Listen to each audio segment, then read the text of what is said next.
So TV ahwefo enne nananom bi free Anomabo aba yewura kotokohene ho madaru mebru yebusa omonantese nana wadaru mebru yamwakwa aba ya na apom nyame adom ye ho ye bacha wadaru mebru da ho adima yen bacha ye frame doctor engineer nana otuakuma the 6th me your hene wager number 2 me ye ankobia for Anomabo state ede na asi amoba kotokohene ho ne den nokura ne nyame anim bibia to ye ni ayeye Kantamanto Amonu the 11th okwekura na okwekura no oni otikokoso nana oni ne wo anyanko fa yentumi yenka se yeja Ashanteman ana yeja otikokoso nana na yambebo na amane yambebo na amane na che se yendi ne ye enti ye ba ha yebe ma Asantehene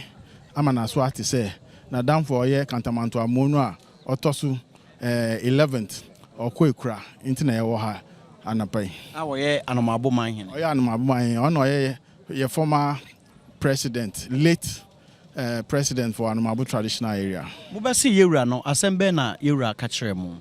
nokura ni nyame anim ni ogin awa tu na ye niam ne so ye de ba ne so waji atum nti ye wo enidaso na ye wo gidie se otikokko so nana embre ne to a obetumi etutu ne nan na wetumi aba Anomabo traditional area wadaru mebru modern hyehyeye to yewura nim sai bia wokọ hyehyeye wo ho dabe na mube bi so ni ade nokura ni nyame anim amamre ne